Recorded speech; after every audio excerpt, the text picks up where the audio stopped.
Welcome to this quick demo on Sage Xpress Advantage version 18. In this demo we're going to show you a couple of tips and tricks with regards processing in the application. We will show you basic functionality, not in-depth functionality, including the basic setup for a company in Namibia. We'll show you the functionality of the general ledger, the inventory, the customers and suppliers, as well as some of the processing and reporting. Right, so let's quickly jump into the application, see how it works. This is your screen when opening Xpress. You can enable certain functionality like the system navigator, which makes it easier for you to process specific things. So if you go to your daily processing for customers or suppliers, it will change the options at the bottom. If you go to daily processing for inventory, you can then process journals, which makes it a quick way to navigate through the application. The other option is also to use the System Explorer, which is a grid view basically of each of the modules. So customers, your suppliers, your inventory and your general ledger. You'll notice all of the balances here are 0. We've just opened a new company to show you on this demo. Basic navigation in Xpress is relatively simple. You can either use the drop-down menus, for example edit customers and accounts, which will then bring you to the edit customer account dialog box, or you can click on the shortcut icon, which is edit customers. Brings you to exactly the same screen. You'll notice that by hovering your mouse over each of these, it will then give you a description of exactly what each of the icons represents. Right, so I'm going to show you the basic setup of a company. You can either click on Setup and Company Parameters, or you can go from your System Navigator, select Admin, and then select Company Parameters. You will notice that the dialog box for password, this is a supervisory password, will pop up every now and then, and these are to make changes to parts of the system which will affect the entire system. In the Setup Company Parameters screen, you will see you can add the name, address, trading name, information, contact details of the company. In the Settings option for the company parameters, you can set up your next document numbers. In the Formats tab of the Setup Company Parameters, you can set up the formats of the manner in which your general ledger is set up. I would recommend that you only utilize 2 decimal digits for the rounding on the general ledger. You may change your currency symbol to Namibian dollars or NAD, whichever you prefer, and please leave the separator, the thousand separator, as a comma. The default date entry is date, month, year, and we would recommend that you would, if you're going to be using balance forward customers and suppliers, that you would use the option for oldest down. I would also recommend that you use PDF for your default email file format. Right, now we're going to set up the VAT for Namibia. If you click on Setup, Tax and General Settings, you will then see that your default tax control account has been set up as 9,500 if you use a default setup assistant, and that early payment doesn't affect the invoice value. Your default entry method can be set as exclusive or inclusive here. On the percentages, you'll see the different percentages set up, but we will go into detail on a separate video on the setup of VAT for Namibia. Right, we're just going to do some supplier invoice processing to bring some stock in. I've already added the stock on the supplier. We just want to show the financial impact of these processing options. So I'm just going to quickly process the supplier invoice. You can press F5 to zoom or click on the magnifying glass, and as you type in, it starts filtering the data down. You can also create purchase orders which can be linked, so from a control perspective it is a better option to use. I'm just adding a basic supplier invoice number. You can see the options here for the invoice can be set by default to an item code, abbreviation, barcode, or a GL code, or a remark. So I'm going to change it to the item code. Here one can press F5 or click on the zoom button to pull up the different stock items. I'm using advanced search facility, so it can search for any part of any field that it contains the word Xpress. I can then put in my quantity. We're going to purchase 100 items. The tax code, I'm going to leave it 1. We're buying it from Sage locally, not importing currently, so we can then purchase that. I'm going to use just basic pricing of $1,000, and you'll notice that it adds the tax automatically based on the tax setting, which is based on that tax code 01, and your exclusive amount is then calculated 100,000. One can then also add remarks by either pressing on the F5 key or just pressing the 7-digit, and then you can add some notes. In this case, I'm going to update this batch. gives me an option to print the batch, which we can do. I'm not going to do it for this demonstration. And then it says, it gives me the warning that it hasn't been printed, so I'm not going to print it at this stage. And we're going to have an option to back up before updating, so I'm going to utilize that functionality. I'm just backing up to a local drive. We would recommend that you would utilize an external hard drive. Okay, there we have the process done, the backup made. Here I can quickly pull a report from the GL to see the effect of that transaction. I'm not going to print zero value accounts, and we will then select for the whole year for now. We will then see that the inventory control account has been debited with the value of the inventory. The VAT control account has been debited with the VAT portion of the transaction. Now we're going to process the sale of the item, so I'm going to click on either process customers, or I can click on this customer document. I can then provide a quotation, a sales order, or a tax invoice. The quotation can be linked to a sales order, which can be linked to an invoice. So I'll show you that functionality quickly. We're going to select the customer. I'm just going to select customer 01 for the current date, their order number, whether I'm using a sales rep code, which we can then go into detail on a different video, and we can select the item code, which we can then type in and return any records containing that. I've set up default pricing for the customers.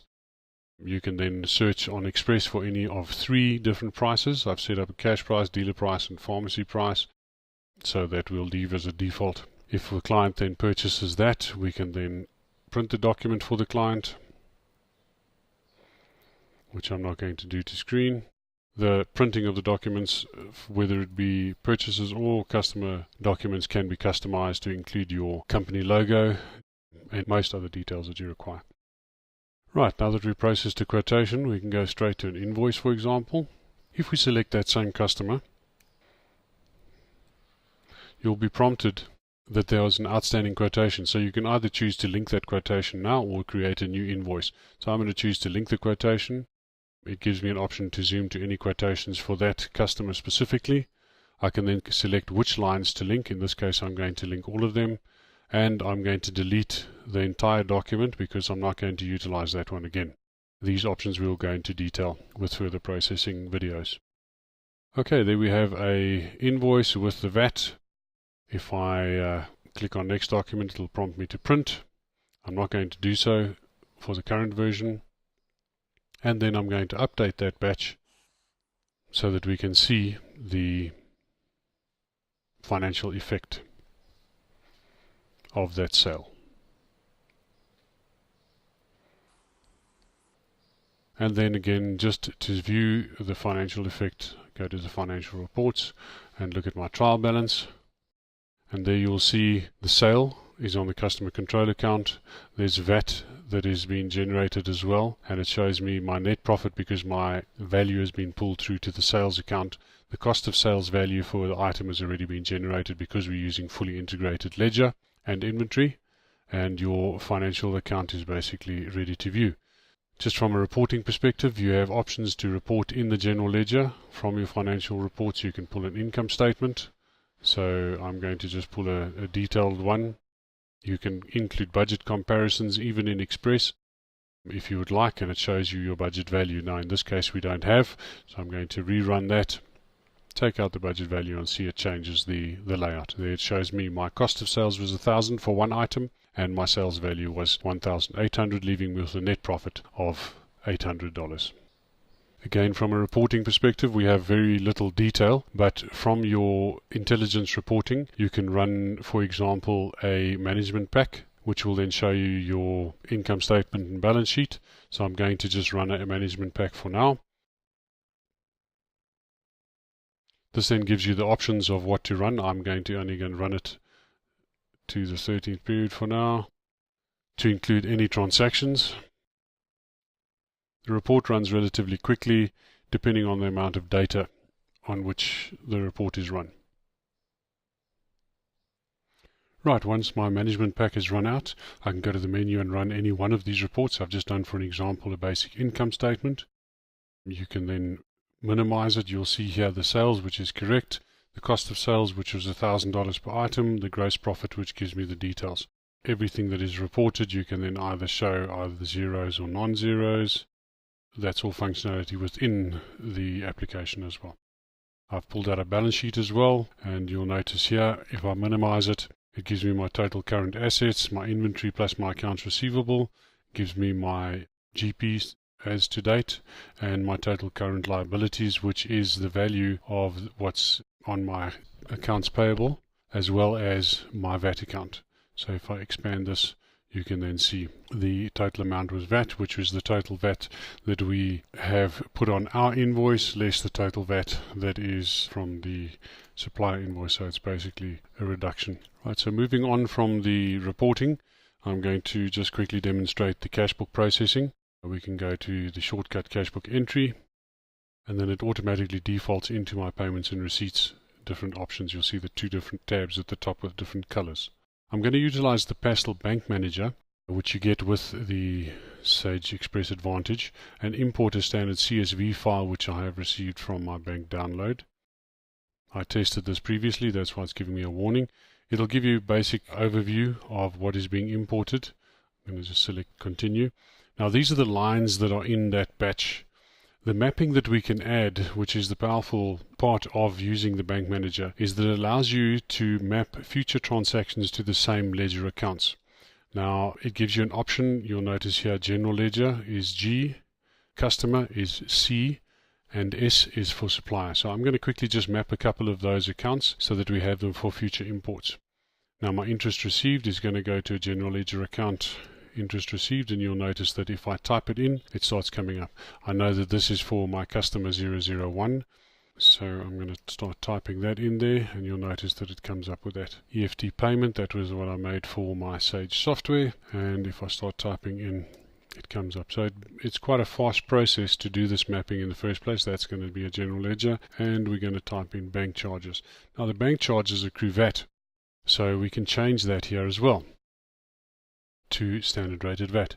Now I can add mapping. You'll notice on the top of the screen, add mapping to each one of these. So I'm going to add the mapping for those different descriptions. So what the search bank statement will be is what appears on your bank statement. What you would like it to show is what appears on your ledger once it is imported into the VAT. So if we do the same for the supplier will always be paid with that reference number, and you can then change that reference. So what I'm going to do for my customer is I'm going to add the mapping. That's going to be the default he's going to use, and I'm going to put in their payment thank you as an abbreviation, and that's going to be into the receipts batch. So if I save that, and you'll notice, sorry, if I go back to these, it gives me the defaults of what it's going to be. So that's going to be a bank charge is going to go to payments, EFT payments, and customer. Alright, then the last one I'm going to map is the interest received, and that's going to be receipts. Okay, so we're happy with what has been mapped, and then I can save the changes. Here you can notice what is going to be put into the payments batch, what is going to be put into the receipts batch. Here we're going to create the batches in Pastel Xpress. There we go. So it's put the payments into the payments batch and the receipts into the receipts batch. Here we can allocate those payments to invoices that we've paid by pressing F3 or clicking on the match button. It automatically matches anything that matches the same amount as the payment. The same goes for the receipts. If we click on that customer and click on F3, it will auto match anything that matches the same value. Now that we've imported that statement file, I'm going to show you how easy it is to add a line. I'm going to insert a line at the top of this batch, and it was done in the previous March, for example, previous period. I will allocate it to my share capital as members' contribution, and we'll make the amount 130,000 so that everything balances off quite nicely. We can then update both the payments and the receipts batches and see what the outcome will be on your trial balance. So if I click on update, I'll get an option to update both. I would recommend that you print your batches. I'm not going to do so now. I will do a backup though, and you'll see there you have an option to print the batches. Alrighty, there's the batches updated. Let's go and have a look at our effect on our financial reports. Right, in our balance sheet then we can see there's a share capital value of 130,000. Our inventory control account is still the 99,000, which is the $1,000 cost of the item taken off the 100,000 total cost of all the items. Our current account, which is now sitting at a debit value of 16,966, which is obviously the 130,000 less the payment plus the income. You'll notice that these have got a blue writing. You can then drill down on that if you're not sure what it is, and it will show you exactly what the transactions are. So what I've done is I've run out the Business Intelligence or Sage Intelligence Management Pack again, just to see the transactions. The Sage Intelligence comes with some very powerful tools. For example, all of these zero value accounts I possibly don't want to see. All the zeros, I only want to see the actual accounts with transactions. So I can use the BI tools to hide the zero values. So I highlight them and you'll see it quickly goes and takes out all the zero values, and it shows me then the transaction for which those bank charges are. And then it gives me my net profit, which is based on the transactions that we've just posted as well. The balance sheet is the same, where you see the share capital that we put in. Your retained income is brought from the total on the income statement, and you'll see then your balance sheet values reflected.